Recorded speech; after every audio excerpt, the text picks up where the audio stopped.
ಇನ್ನು ಈ ಬಿಡದಿ ಟೌನ್ಶಿಪ್ ವಿವಾದಕ್ಕೆ ಸಂಬಂಧಿಸಿದಂತೆ ಸಿಎಂ ಡಿ ಕೆ ಶಿವಕುಮಾರ್ಗಾಗಿ ಬೈರಮಂಗಲದಲ್ಲಿ ಇಂದು ಸಂಜೆ 4 ಗಂಟೆಯವರೆಗೂ ಕಾಯುತ್ತೇನೆ ಎಂದು ಕೇಂದ್ರ ಭಾರೀ ಕೈಗಾರಿಕಾ ಮತ್ತು ಉಕ್ಕು ಖಾತೆ ಸಚಿವ ಎಚ್ ಡಿ ಕುಮಾರಸ್ವಾಮಿ ತಿಳಿಸಿದರು. ಮುಖ್ಯಮಂತ್ರಿ ಬರಲಾಗದಿದ್ದರೆ ಸಂಬಂಧಿತ ಅಧಿಕಾರಿಗಳನ್ನಾದರೂ ಕಳುಹಿಸಲಿ ಎಂದು ಸಿಎಂಗೆ ಈ ಕುಮಾರಸ್ವಾಮಿಯವರು ಸವಾಲನ್ನು ಹಾಕಿದ್ದಾರೆ.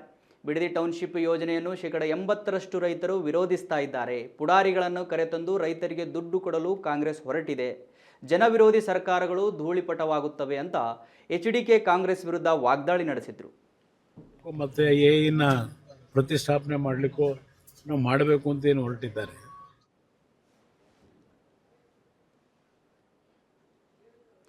ಎಸ್ ವೀಕ್ಷಕರೇ, ಈ ಬಿಡದಿ ಟೌನ್ಶಿಪ್ ವಿಚಾರ ಇದೆಯಲ್ಲ, ಸೊ ರೈತರು ಸರ್ಕಾರ ಅಂತ ಇತ್ತು, ಇವಾಗ ಡಿ ಕೆ ಶಿವಕುಮಾರ್ ಮತ್ತೆ ಕುಮಾರಸ್ವಾಮಿ ಅವರ ಅಂತ ಅನ್ನುವಂಥ ಒಂದು ಹಂತಕ್ಕೆ ಬಂದು ನಿಂತಿದೆ. ಇವಾಗ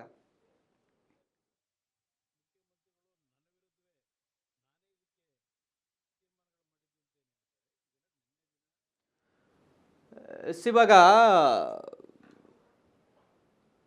ಎಲ್ಲಿಗೆ ಬಂದು ನಿಂತಿದೆ ಅಂತ ಹೇಳಿದ್ರೆ ಸವಾಲ್ ಎಸೆಯುವ ರೇಂಜಿಗೆ ಬಂದು ನಿಂತಿದೆ. ನಾನು ಚರ್ಚೆಗೆ ಸಿದ್ಧ ಇದ್ದೀನಿ, ಬನ್ನಿ ಅಂತ ಹೇಳಿ ಕುಮಾರಸ್ವಾಮಿ ಅವರು ಹೇಳಿರ್ತಕ್ಕಂಥದ್ದು. ನಾನು ಬೈರಮಂಗಲದಲ್ಲಿ ಇವತ್ತು 4 ಗಂಟೆವರೆಗೂ ಇರ್ತೀನಿ, ಸಂಜೆ 4 ಗಂಟೆವರೆಗೂ.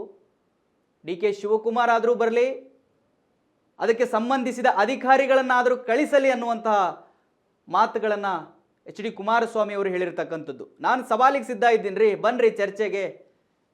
ಎಷ್ಟು ಜನ ರೈತರು ಒಪ್ಪಿದ್ದಾರೆ ತೋರಿಸ್ರಿ.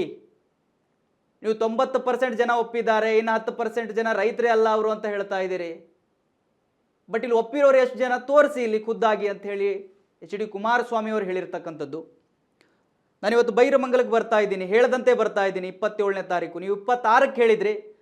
ಅವತ್ತು ನಾನು ಬಿಡುವಿನ ಸಮಯ ಇರಲಿಲ್ಲ, ನನಗೆ ನಿಗದಿತ ಕಾರ್ಯಕ್ರಮಗಳಿದ್ವು. ಬಟ್ ನಾನು ಹೇಳಿದಂತೆ 27ನೇ ತಾರೀಕು ಬಿಡದಿಗೆ ಬರ್ತಾ ಇದ್ದೀನಿ, ಚರ್ಚೆಗೆ ಸಿದ್ಧ ಇದ್ದೀನಿ.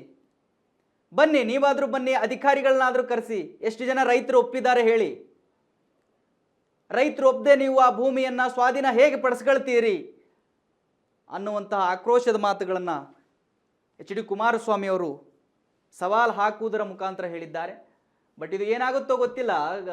ಯಾಕಂತ ಹೇಳಿದ್ರೆ ಮುಖ್ಯಮಂತ್ರಿಗಳು ಆಫೀಸ್ಗೆ ಬನ್ನಿ, ನಿಮ್ಮ ಬೆಂಬಲದ 5 ಶಾಸಕರೊಂದಿಗೆ ಬನ್ನಿ, ಮಾತಾಡೋಣ ಅಂತ ಹೇಳಿದರು. ಬಟ್ ಇವಾಗ ಬಹಿರಂಗವಾಗಿ ಚರ್ಚೆಗೆ ಬನ್ನಿ ಅಂತ ಹೇಳಿ ಎಚ್ ಡಿ ಕುಮಾರಸ್ವಾಮಿ ಅವರು ಹೇಳಿದರು. ಸೊ ನೋಡ್ಬೇಕೇನಾಗುತ್ತೆ ಅಂತ ಹೇಳಿ.